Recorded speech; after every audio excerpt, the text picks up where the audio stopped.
morning, everyone. Will you turn to number 347 in the gray hymnal, Gather the Spirit, number 347. And I invite you to rise in body or spirit as we join together in singing together this morning. Gather the Spirit, harvest the palm, our separate fires will kindle on flame. Witness the mystery of His Son, how trials in this light appear all the same. Gather in peace, gather in thanks, gather in sympathy now and then. Gather in hope, compassion, and strength. Gather to celebrate once again. Gather the Spirit of heart and mind. Cease for the sowing or laid in store. Nurtured in love and conscience refined, with body and spirit united once more. Gather in peace, gather in thanks, gather in sympathy now and then. Gather in hope, compassion, and strength. Gather to celebrate once again. Gather the Spirit growing in all, drawn by the moon and led by the star. Winter and spring and summer to fall, the chorus of life resounding as one. Gather in peace, gather in thanks, gather in sympathy now and then. Gather in hope, compassion, and strength. Gather to celebrate once again.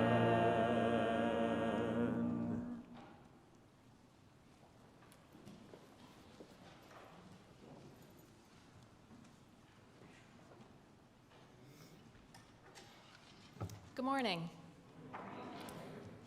Welcome to the First Unitarian Universalist Congregation of Ann Arbor, Michigan.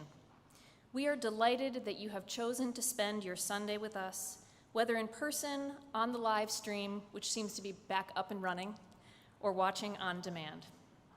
My name is Stella Anderson, and I serve this congregation as the Director of Spiritual Growth and Development. Thank you. Thank you. Thank you. I am joined on the chancel this morning by the Reverend Manish Mishra-Marzetti, our senior minister, the Reverend Theresa Rohlck, director of the Chalice Bells and our Congregational Chaplain, Carter Smith, our acting director of music ministries, Allison Halerz, our Pianist-in-Residence, and Mike Halerz, our technology consultant. Our community has been standing up against injustice and siding with love for over 150 years. I never cease to be amazed by our commitment to good works and spiritual exploration, even as we grapple with new and unexpected challenges. This might be your first time with us, or perhaps you've been coming here for years. I hope that your experience this morning fills you with joy, energy, and purpose.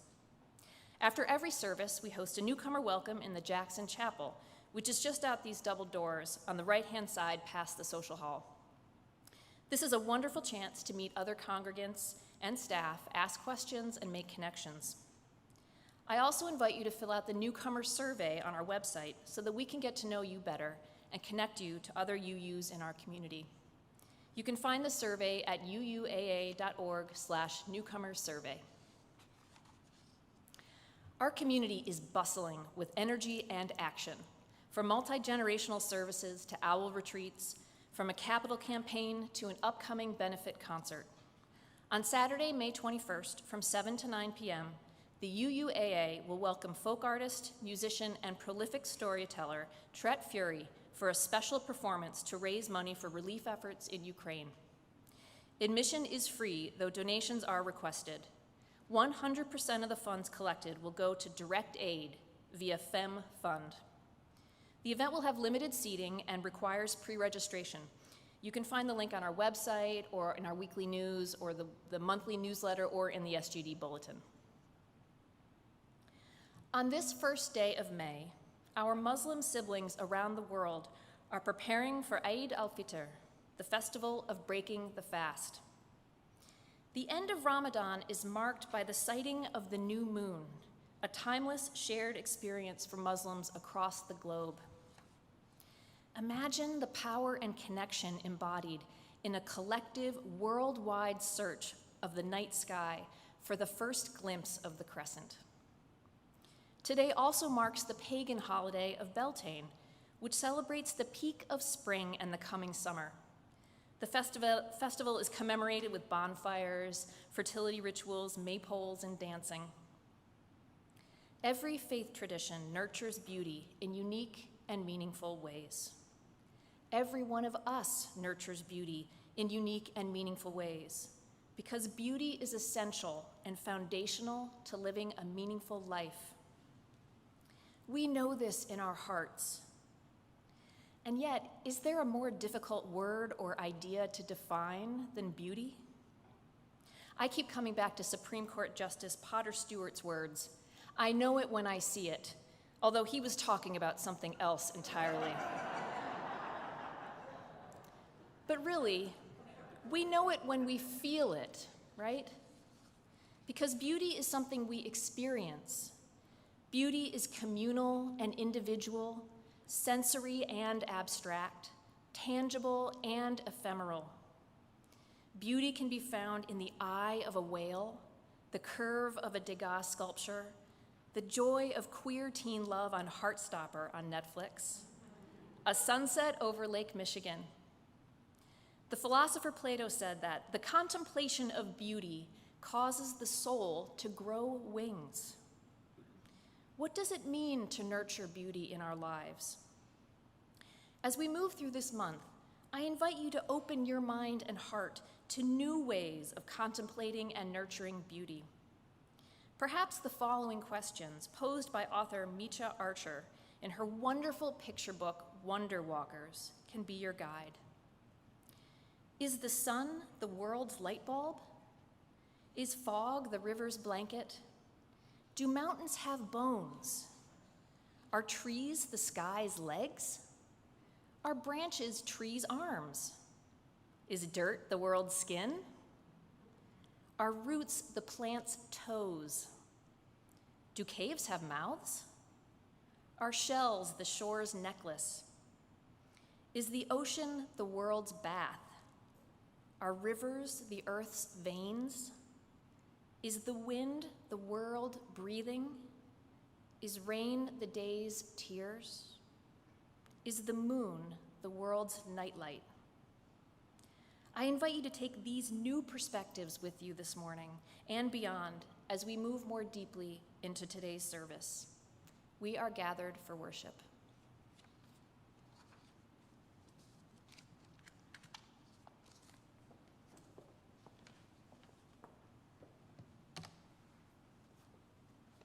Good morning. It is a tradition that at the beginning of our shared time together each week, we light a chalice. Our chalice is a reminder of our connections to one another here in this community and our connections to the broader community of Unitarian Universalists across the globe. The flame of our chalice represents the spark of love, of possibility, and of wisdom that resides within each and every one of us. This morning, I'm pleased to invite Diane Downer to the chancel to light our chalice. And for those who are joining on live stream this morning or at a later time, I invite you to take this moment to light a chalice or candle along with us here And then please feel free to add a message into the live chat that your chalice is lit. Would we join together in the familiar words of our chalice lighting as we say, "We light this chalice for the light of truth. We light this chalice for the warmth of love. We light this chalice for the energy of action. We light this chalice for the harmony of peace." Thank you, Diane. Another way we begin our time together each week is by reciting our covenant. We are a community who does not gather together around one single belief or creed. Instead, we are gathered around the commitments that we offer to each other about how we will be in community together. These commitments strengthen the bonds of this community, and the spirit of these commitments are captured in our covenant. Would you now join with me in reciting our covenant as we say, "The spirit of this church is love, and service is its law. This is our covenant with each other, to dwell together in peace, to search for truth in love, and to help one another." Thank you.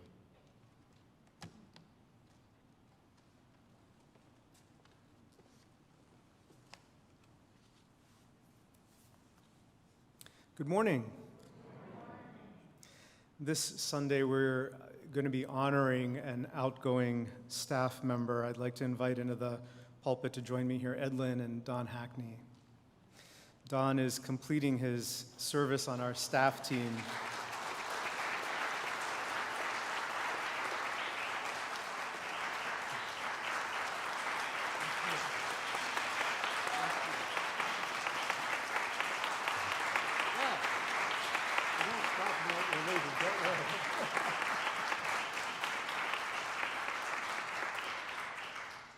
Both Ed and I will share a few words. You may want to clap some more in a few minutes.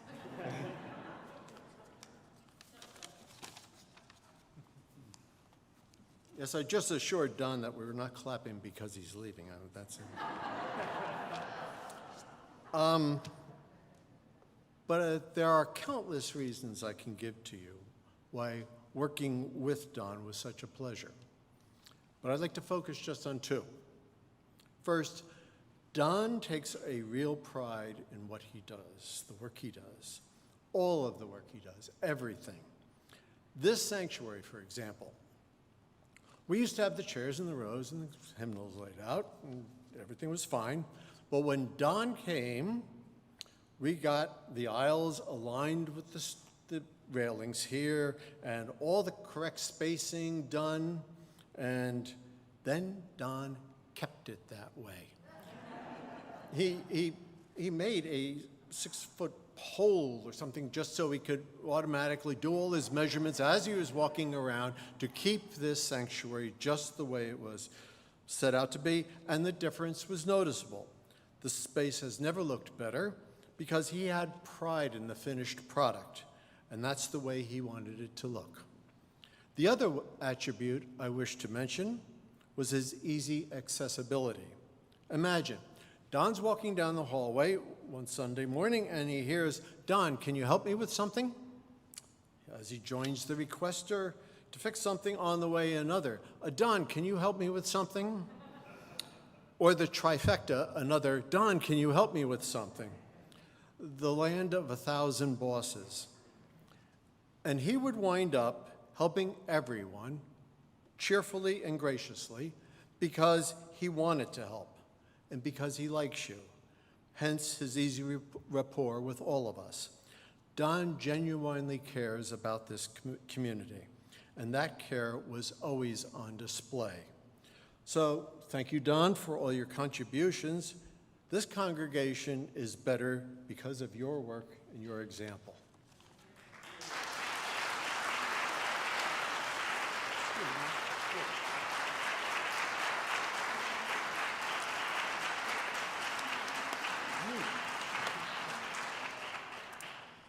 It's well known on the staff team, and some of you in the community may know this as well, that Don has openly said that one of the best days of his life was his start date of working here in our community. And it's really reflective of one of the best aspects of Unitarian Universalism, when we're really at our best, when we're living into its full possibility and potential. It's something I also know from my own life journey, that when you fully move into this journey with your whole heart, you learn and grow along the way, and it's not only a job, but it's also an opportunity for service, for community, for all of that feeling so well supported, and the service becomes a labor of love, something that you just want to do because your heart is calling you to it. And it was one of my distinct joys to watch over my time here, Senior Minister Don come into the job as somebody who knew very little about Unitarian Universalism, but came into it with an open heart, allowed this community, allowed our ethos, who we are as a community and as a people, to touch and transform you into being the best possible version of you that you could be, striving towards that, living into that, as you helped us do the same and live into the best us that we could be. And for that, we will always have such profound love and gratitude for you, Don. And while you rotate off the staff team, I hope you will carry with you and always know deeply and well that this is your abiding home. You are always welcome here, and we hope you'll continue to stay involved with us in whatever way makes the best sense. We love you, and thank you for all that you have done and given to us. I love you all.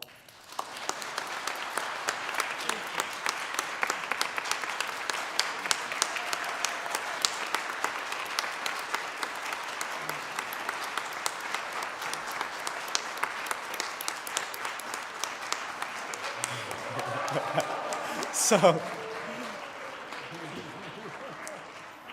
on behalf of the entire UUAA community, we have a gift for Don. Don is an avid fisherman, loves being out in the water and being out with nature in that way. I know nothing about fishing, so I'm going to read the box. It's a trolling motor. And those of you who know fishing know that it's the kind of motor that doesn't scare away the fish. And Don had shared with us that he would really love to have one of these for his boat. And on behalf of the entire community, we're gifting this to you, Don, so that you can enjoy that time out in nature and continue being the best you that you can be. We love you and offer you this with our love. Thank you.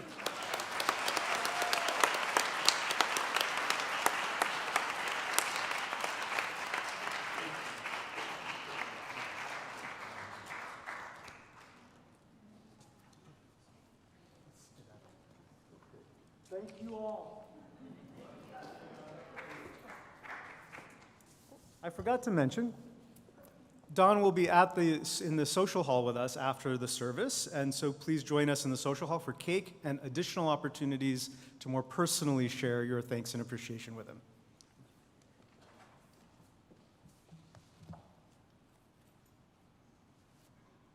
The cake is delicious. Our story today is Maybe, a story about the endless potential in all of us.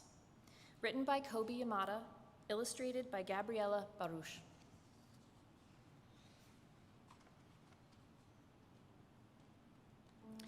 Have you ever wondered why you are here? You are the only you there ever has been or ever will be. You have so much to offer. Maybe you will invent something that no one has ever seen before. Maybe you will build things that reach high into the sky. Your life is yours. Try as many things as you can try. See as much as you can see. Wherever you go, take your hopes, pack your dreams, and never forget. It is on journeys that discoveries are made. Maybe you will help others to see the beauty in each day. Or maybe you will lift cheering crowds onto their feet. Do everything with love. Follow your heart and see where it leads you. Maybe you are here to shine a light into places that have been dark for far too long. Maybe you will speak up for those who can't speak for themselves. Maybe you are here to help in ways that only you can. There will be struggles, there will be fears, and it won't always be easy. At times, it will feel really hard, and you might make a mess of things. You may fall down. You may fail. But you will also get back up, and you will rise a little stronger and a little taller, because there really is more inside you than you know. And this world needs your gifts, your talents, your big ideas. And maybe you are just getting started. What if you are only scratching the surface of what you can do and who you can be? What if you have talents you haven't discovered yet? There is something powerful, even magical, about you. You already have everything it takes to do big things. Maybe you have no idea just how good you really can be, and maybe you don't know how much you matter. But maybe, just maybe, the world has been waiting centuries for someone exactly like you. One thing is for sure, you are here. And because you are here, anything is possible.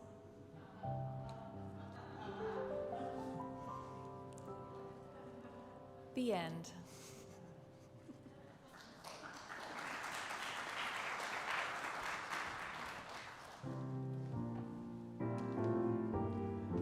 And now I invite you to turn in the gray hymnal to number 323, Break Not the Circle.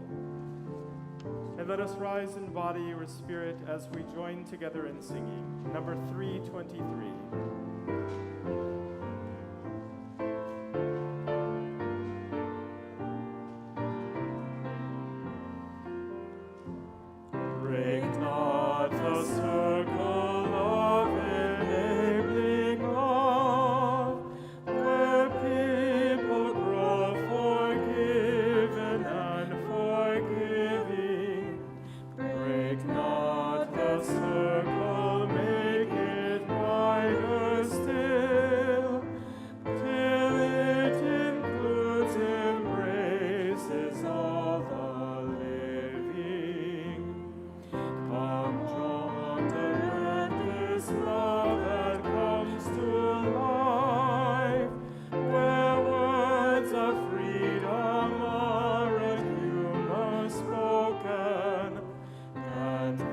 People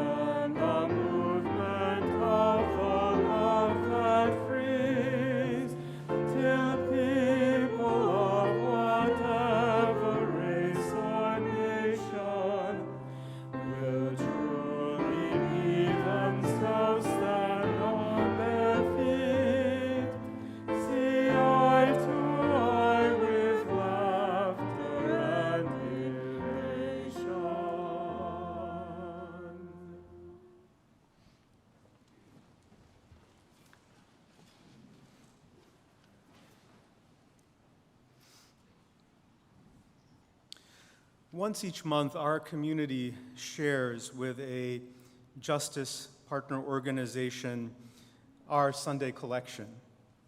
And typically, we try to invite a representative from the partner organization to share with us what their entity, what their group is working on, and how UUAA has intersected with and contributed to their mission and the good work that they're doing in the world.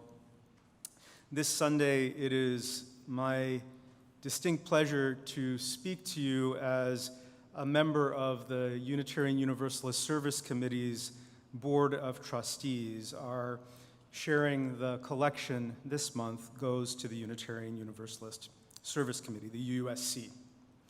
Some of you who are newer may have heard of the UUSC. You may not know a whole lot about it yet. We hope you'll take the time to learn some, and I'm going to share a little bit with you. The UUSC was founded in 1940, originally known as the Unitarian Service Committee. Its purpose was to assist refugees and others who were fleeing Nazi persecution in Europe.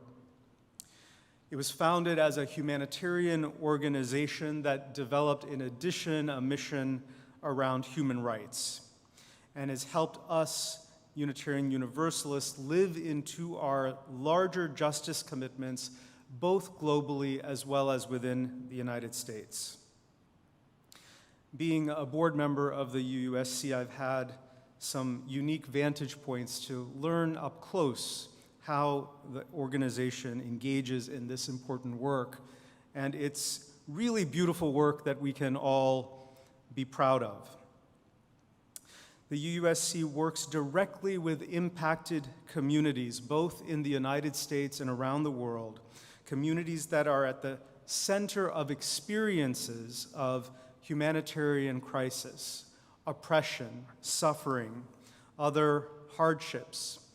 And what the UUSC does is it invites those community grass-led organizations, partners, to directly tell them, here's what we're experiencing, here's what we need, here's how we see that we can live into a better future ourselves, counter the oppressions and suffering we are experiencing.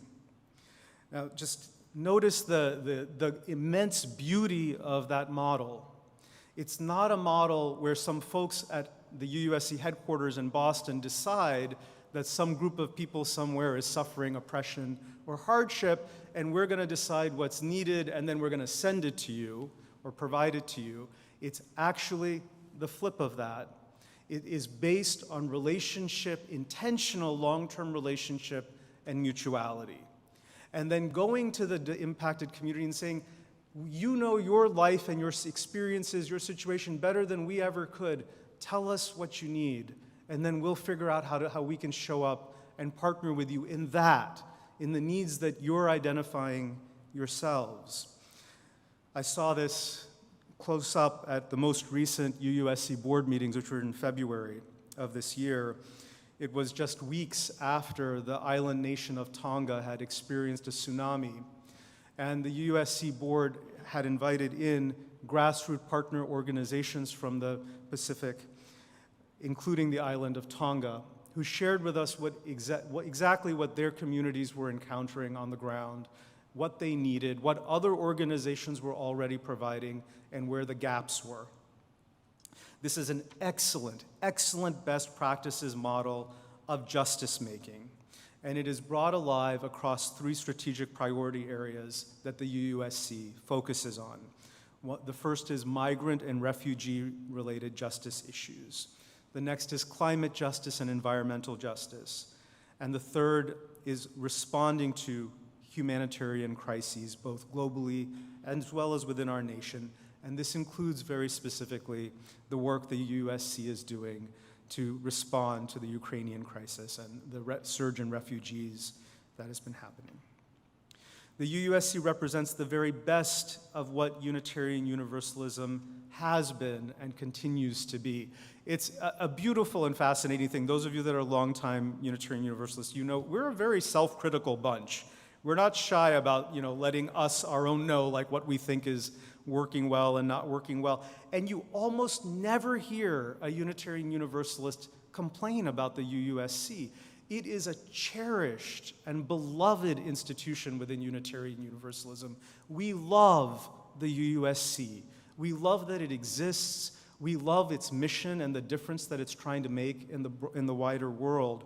I am so proud to be serving that organization on its board of trustees, and as a representative of that organization, I invite us, our UUAA family, to please consider giving as generously as you can to support that good work of building justice, freedom, and equity in the wider world together.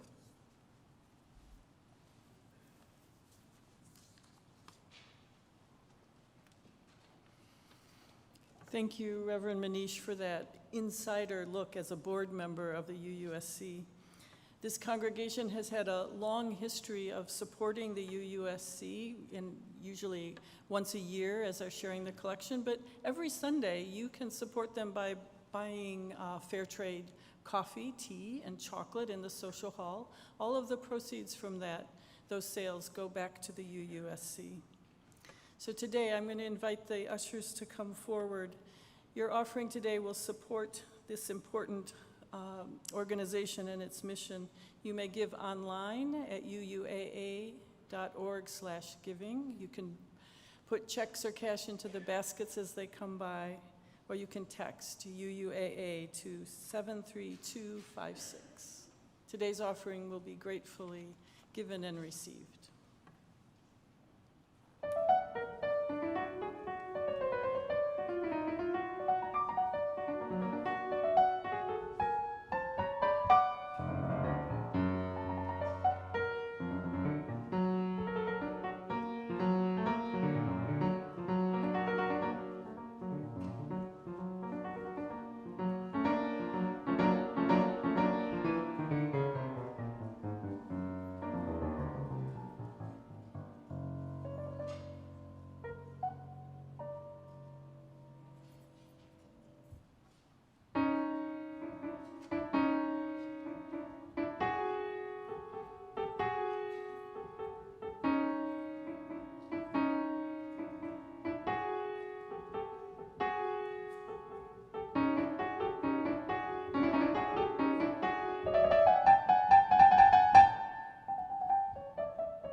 Thank you, Allison. If you would now rise in body and spirit as you are able as the ushers come forward, and we will dedicate today's offerings. If you would join me in saying these words with intention. To the work of this congregation, which is weaving a tapestry of love and action, we dedicate our lives, and these are offerings. Thank you. You may have a seat.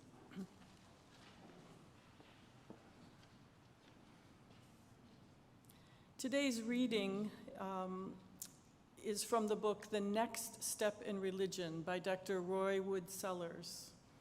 These are excerpts from that book. It's quite a long book, and it was written over 100 years ago in 1918.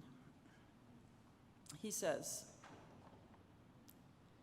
"More than people are consciously aware, a new view of the universe and of humanity's place in it is forming. It is forming in the laboratories of scientists, the studies of thinkers, the congresses of social workers, the assemblies of reformers, the studios of artists, and, even more quietly, in the circles of many homes. This new view is growing beneath the old as a bud grows beneath its covering.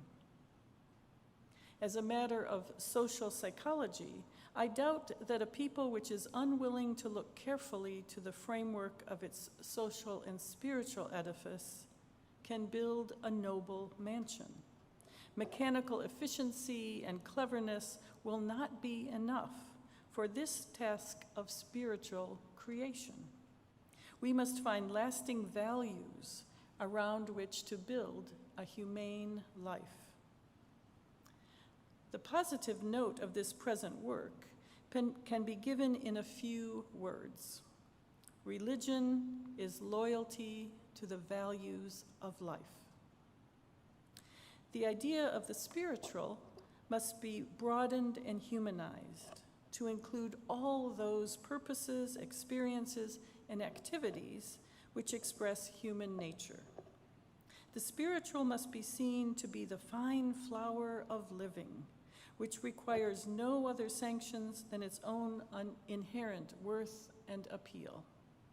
We must outgrow the false notion that the spiritual is something alien to human beings, which must be forced upon them from the outside. The spiritual is humanity at its best, humanity loving, daring, and creating. Perhaps this is a new way of understanding the spiritual for you. Humanity at its best, loving, daring, and creating. If you would just take a few minutes now, a few handfuls of breath together as we reflect on the words of Dr. Sellers.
As a minister within our movement, I'm at times asked questions such as, what does the word religion mean within Unitarian Universalism? What does the word spirituality mean within Unitarian Universalism?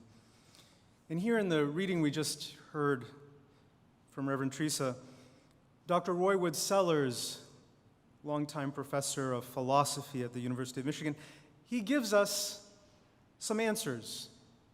He says, religion is loyalty to the values of life. And he says, the spiritual must be seen to be the fine flower of living, which requires no other sanctions than its own inherent worth and appeal. The spiritual is humanity at its best, humanity loving, daring, and creating. Some beautiful, beautiful ways of understanding both the concept of religion and the concept of spirituality, not necessarily in any way that other traditional or more formalistic religions might understand them, but definitely in a way that we could call humanistic, people-centered, life-centered. In the past couple of years, we have endeavored around this time in May to honor an important anniversary that's connected to the history of our congregation.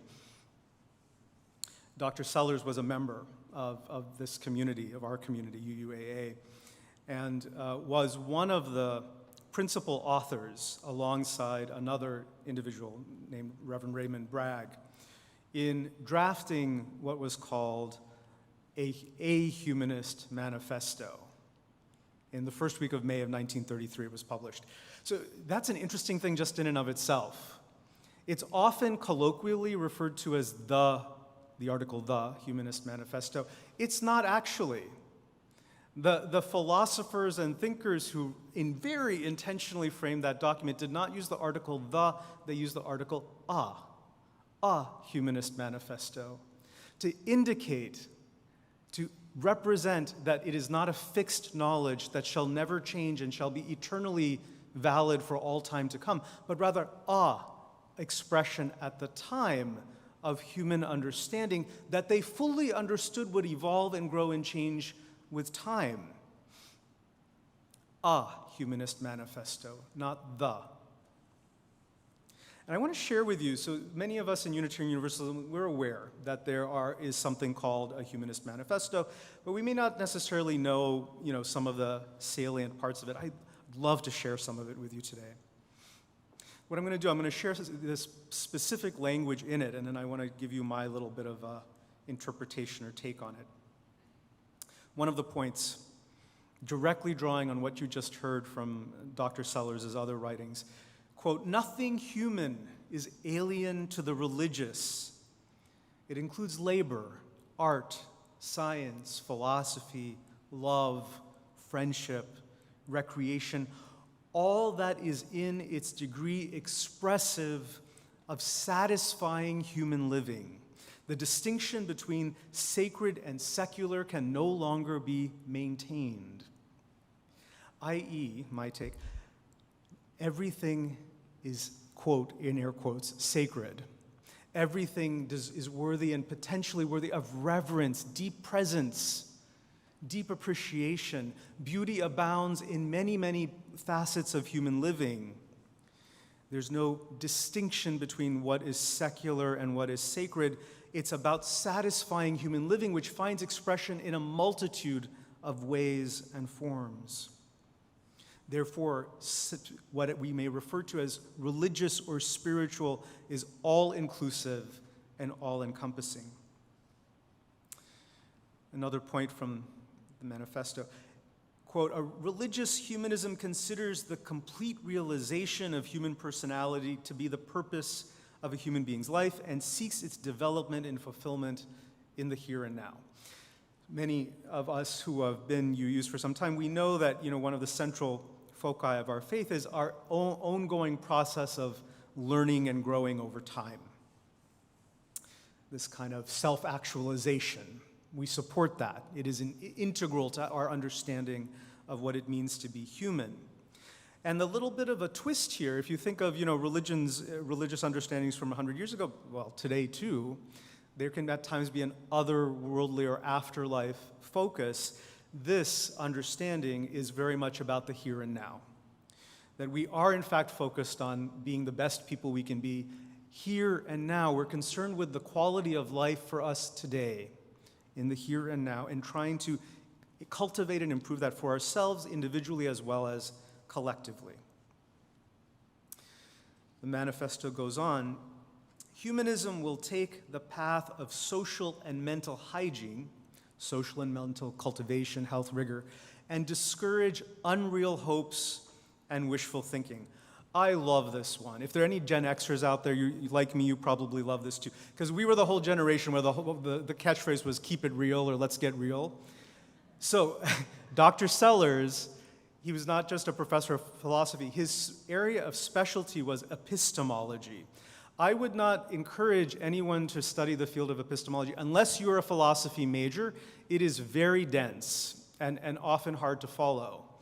But his specialty within the field of epistemology was critical realism.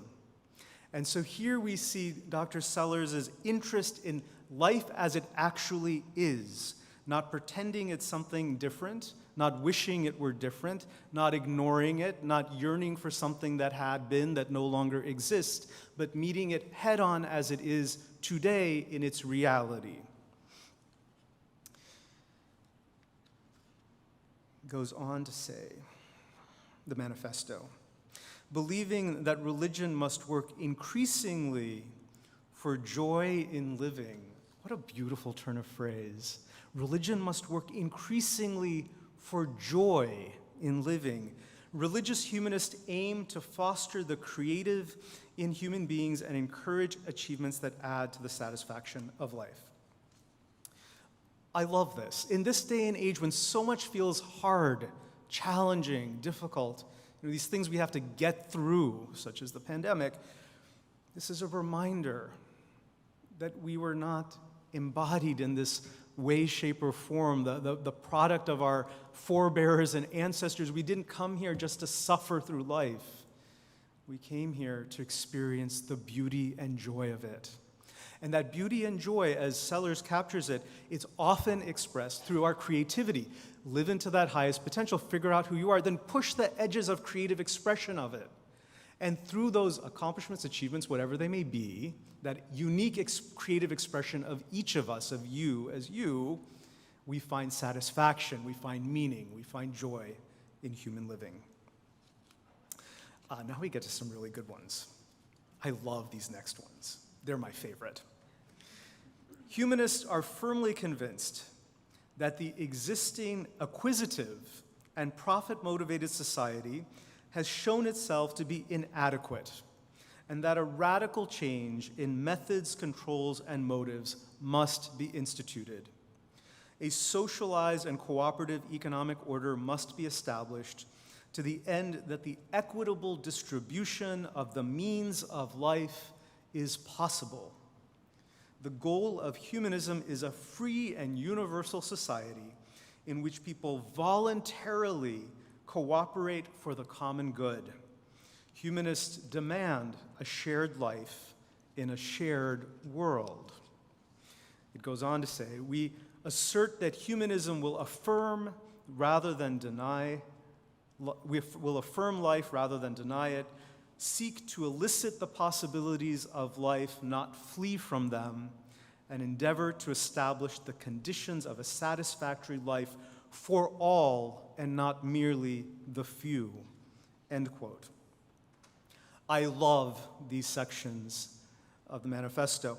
They are deeply countercultural elements, and they are profoundly Dr. Sellers.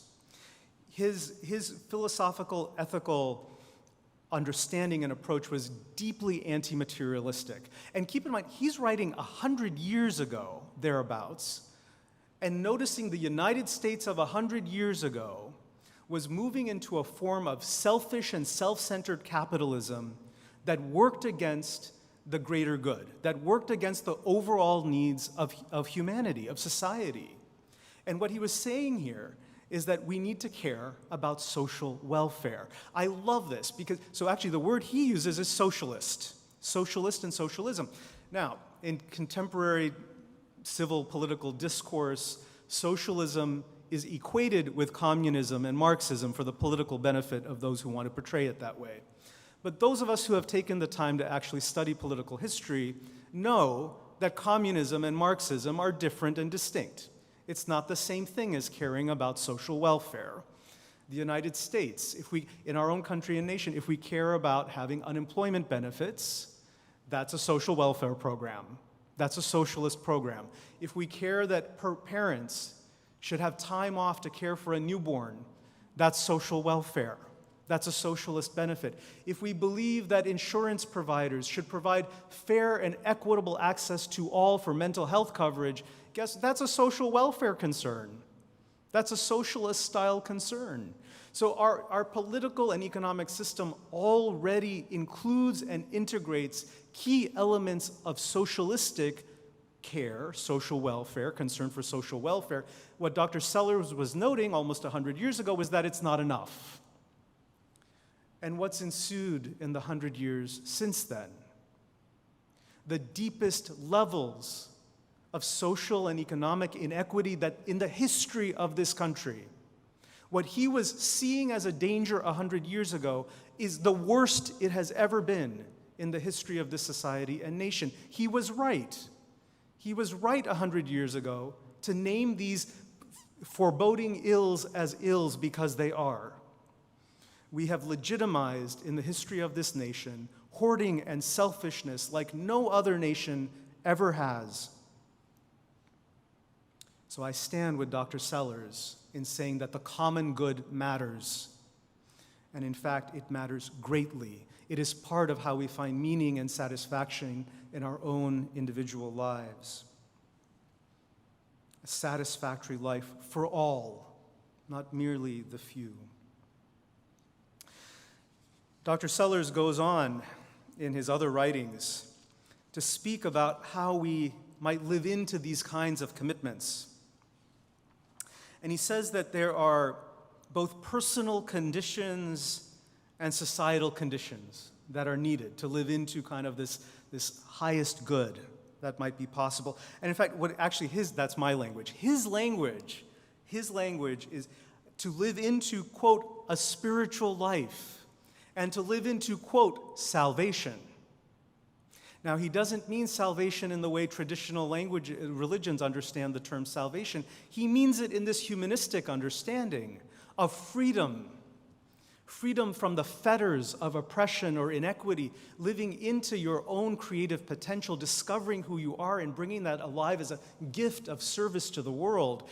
That is the type of humanistic salvation that Sellers speaks of. And what he says about the personal conditions for a spiritual life, of being able to find that and live into that, physical health, he says, is needed. And he says the capacity to be fired by consuming purposes, by discovering what is inside you, those unique gifts that only you have to bring alive. What are they? Let them fire you up and be the passion that feeds your presence in the world. He says the social conditions for salvation are just as necessary. Quote, they are the presence of institutions and arrangements which give opportunity to the individual to develop themselves. Society's salvation, he goes on to say, consists in the wise relation of means to ends, the subordination of the economic life to the moral. A society which does not order itself in this way is called materialistic, and such a society is certain to contain numberless individuals who live at a far lower spiritual level than they need to. It is the very nature of religion to condemn this falling short of loyalty to the finer values of life.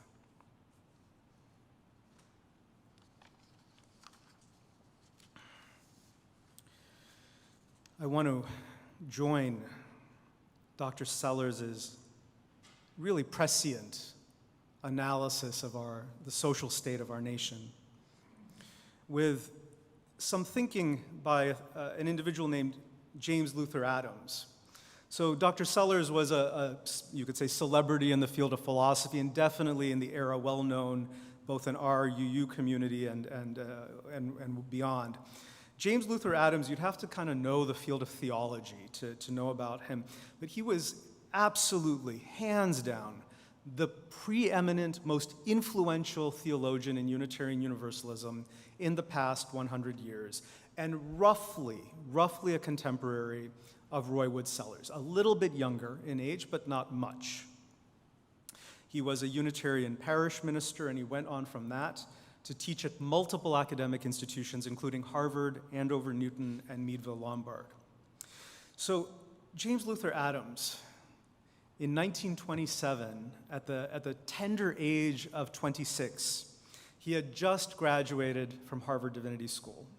And before starting his first parish ministry, he was fluent in German. He decides to go to Europe, and he's in Germany. He travels to Nuremberg. And while in Nuremberg, he attends a rally, a parade that lasted 4 hours in duration. It was a pro-Nazi parade. And he's attending this, and he's both perplexed and a little mystified as a student of religion, philosophy, and all of that. And he notices the use of the swastika in Nazi symbolism. So for those who don't know, the Nazis took an ancient Hindu symbol, inverted it, and turned it into the swastika. That's another sermon for another occasion, which I'd love to give. I have feelings about that, obviously. But he incites a debate with local attendees at the parade who are Nazis. He's debating them about the use of the swastika as a religious symbol, as a symbol in their movement. And it starts to get heated. And a crowd is starting to form around him. He's perhaps too naive to understand that he's actually in very real bodily harm. Not just getting beat, he could have been killed. But other locals understood this. And a local grabs him by the arm, literally dragging him away from the debate that he didn't want to leave, takes him into the alley and says, "What are you doing? We don't do this here. What do you think you're doing?" And he says, like in German society, if you try and debate and argue with these folks, you will get attacked and or murdered. And he says, so I'm not letting you go back to that. Instead, I insist, just come to my home and have Sunday dinner with me and my family. They didn't even know each other. But he said, I traveled to the United States some years ago. I was in New York City, and I found such hospitality, such open-hearted hospitality. I feel like this is the least I can do, saving your life. So he takes James Luther Adams. By the way, in seminary circles, he's affectionately referred to as JLA, because his name is so long, we just call him JLA. He takes JLA back to his house for Sunday dinner.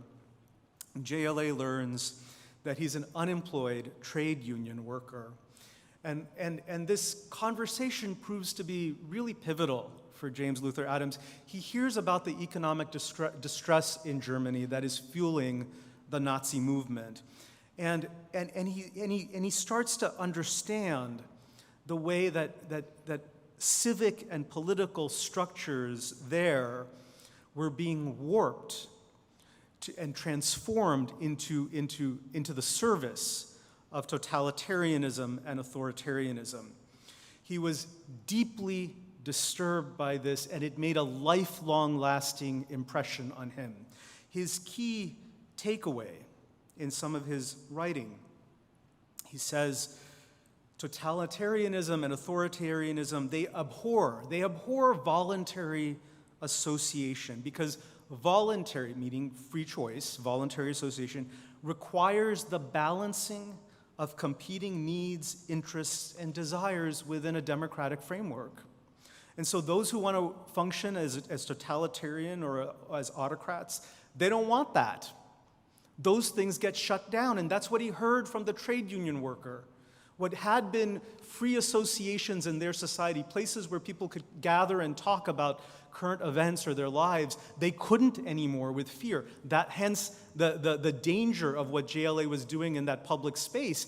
You weren't allowed to engage in critique or debate anymore.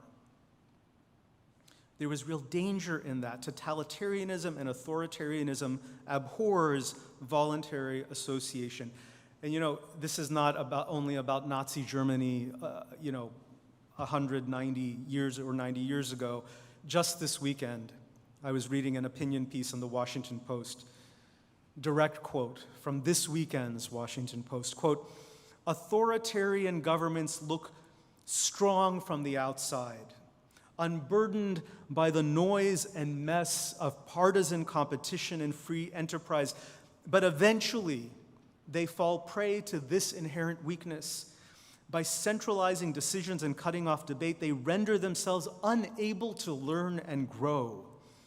Ideas come from a single source, the leader, rather than bubbling up from the wisdom of the crowd or the people. Once spoken, the fiats cannot change without wounding the leader's credibility. Autocrats confuse the silence of stifled dissent for confirmation that they are correct. This was an opinion piece written about contemporary Russia and China. And it doesn't take much imagination. It's not any stretch of the imagination at all to say that, we also have the lived experience in our own country of our former President Trump moving in exactly these ways, firing anyone in his cabinet who disagreed with him in the slightest, surrounding himself with only people who would assent to anything and everything he said and did, and any word that uttered he never went back on because it was an admission of being wrong. Autocrats fundamentally don't like democracy. So JLA centered his entire theological enterprise, the foremost theologian in Unitarian Universalism, centered it around voluntary association. And in fact, he called voluntary association, quote, the means of institutionalizing gradual revolution. You gotta love that. Gradual learning, gradual change, gradual growth. It's the institutional form of that. And not every community is a voluntary association, so keep that in mind. He talks very explicitly. You can imagine a situation, let's say you're stuck at an airport, a flight's delayed. You might form temporary community with 10, 20 people stuck at the gate with you for 5 hours. That's not the same thing as an intentional, gathered, voluntary association. An intentional, gathered, voluntary association, it has characteristics, and these are what JLA says about them. He draws on religious history, being a theologian, and he says covenant is central to it. Covenant is central to it. Quote, we can use our freedom by expressing a will to mutuality, or we can use our freedom by trying to impose our will on one another. Think of the power of that. In freely choosing to be part of a community, a gathered community, a voluntary association, we say yes to mutuality. We say yes to the understanding that that choice and that commitment to be voluntarily, of our own free will, part of an association, we understand we're not going to get our way about everything. And just because that happens, that doesn't mean then, well, my recourse is then to figure out how I'm going to impose my will on others. No. We understand that being in community is a dialectical process. There's an art form to it. That through discourse, conversation, dialogue, over time we learn and grow. Just because an idea isn't being pursued today, that doesn't mean forever. It means it's part of the dialectic. But it also doesn't mean using freedom to impose things on others. That's what the autocrat does. The autocrat imposes their will on others, not us, not in voluntary associations. We don't do that. JLA says that covenant, therefore, is grounded in mutual bonds of caring. That's my language. He actually uses the word love. It's grounded in love. And that starts with love of self. We have to really deeply and well know how to accept ourselves and love ourselves. From that, accepting and loving this gorgeous universe that we're a part of that is so full of beauty. From those two things, loving and caring for others. It's an extension.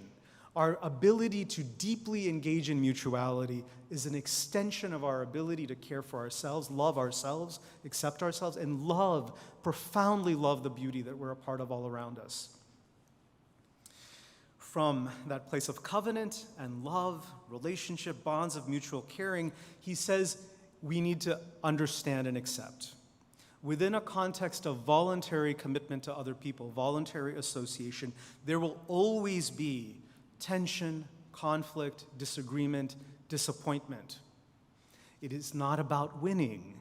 It's about a dialectical process that leads to everybody's collective learning and growth. Therefore, there will be disagreement, tension, conflict, disappointment. Quote, he says, "We learn how to negotiate the tensions between our inner lives and our external behavior together." Together. The learning of how to do that, the practicing of how to do that, how to be present when the community chooses to do something that isn't what we want to have happen, how to be present lovingly, supportively across difference, across disagreement, around different needs and life experiences, how to do all of that. We practice that together. It is lived into together.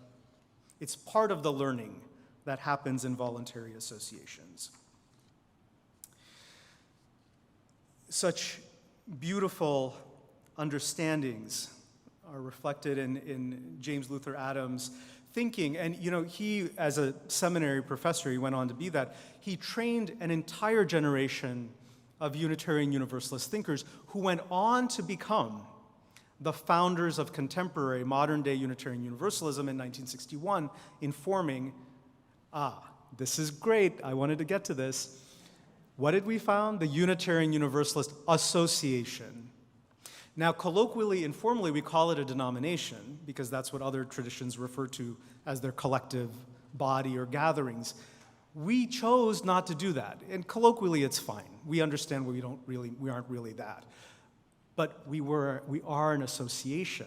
And what's fun? I learn things too as I serve as a minister. I probably should have learned this or put these puzzle pieces together in seminary, but I just put this together recently, preparing for all of this. That entire generation of clergy that was trained by James Luther Adams, there was deep intentionality in using the word choice of association for our collective gathering. That too is a voluntary association. So think of the layers of that. Think of the layering of that. In us being a voluntary association, I'm not an autocrat. I have no ability to impose my will on anybody. Anything I say or offer from the pulpit is kind of like suggestions and even lighter than suggestions, ideas, thoughts to roll around and think about in your own life and see what meshes and works for you. That's the point of a voluntary association, a dialectic that leads to learning and growth for one and for all, not an imposition. The same is true, and we are gathered as a voluntary association. Nobody's trapped here. We're here willingly and voluntarily. The same is true, and we're gathered around covenant. The same is true at the national level. Individual communities, the communities as the whole, are in covenant with the national body, that is an association. The association has zero ability to impose anything on a local community. And in the same way that an individual in a congregation can voluntarily choose to be a part of it or leave, a congregation can choose to be part of the Unitarian Universalist Association or leave. Nobody's trapped with anybody. All of it is voluntary. But we do it voluntarily because there is power in the collective potential. We can achieve more together than any of us could achieve alone by ourselves. This is exactly what we do at the local level, and it's replicated at the larger national level. I want to say a further word about this because this is such a powerful framing when you realize that there was profound intentionality in drawing on the theory of social welfare and voluntary association. It's the joining. It is the intentional joining of Dr. Woods' philosophy and the things that he was most committed to in his life with James Luther Adams' thinking. Again, colloquially or in popular vernacular, however you want to think of it, we often, and I fall into this too sometimes, we think of Unitarian Universalism, this enterprise, as like, we're here to promote our individual learning and growth. So I show up as an individual, I want to learn and grow, and by the way, by happenstance, we happen to also be a community. No, that's absolutely incorrect. You actually need to flip it to understand the profound intentionality of what Dr. Sellers' entire life and calling was about and what James Luther Adams' vocation and calling was about. You must flip it.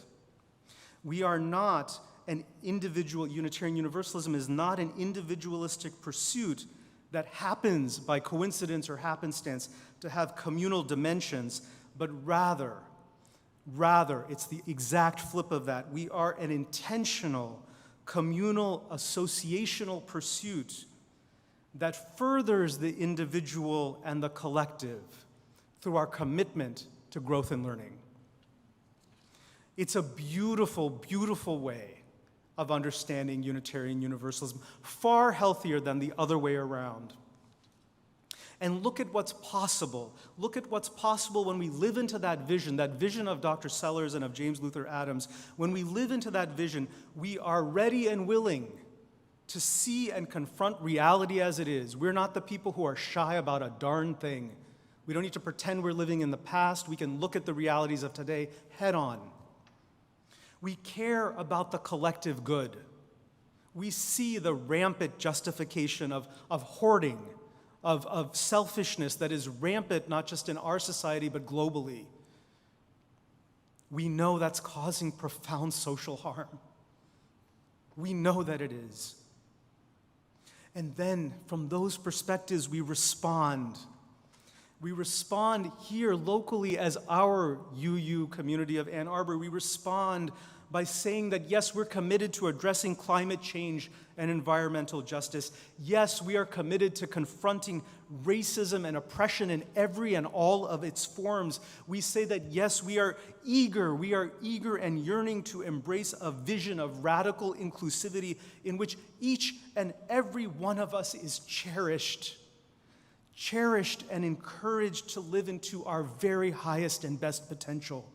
This is the beauty of what this community is, of what UU Ann Arbor is, and it is the beauty of what Unitarian Universalism is at its very, very best.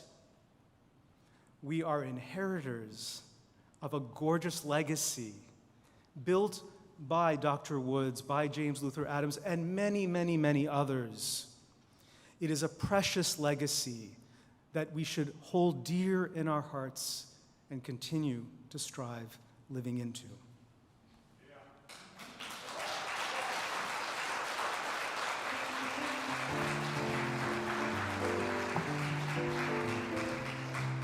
I invite you to turn to number 1018 in the teal hymnal, number 1018, Come and Go With Me.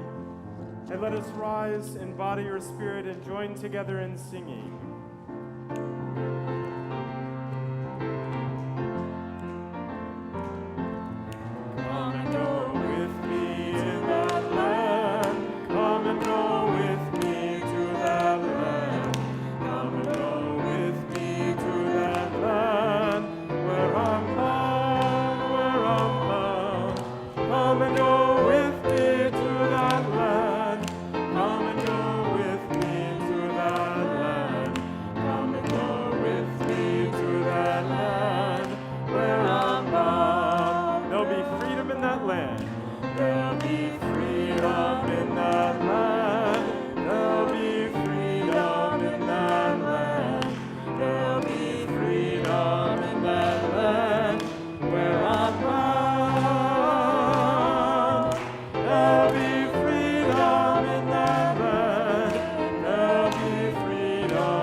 take a moment to look around this sanctuary. Take a moment.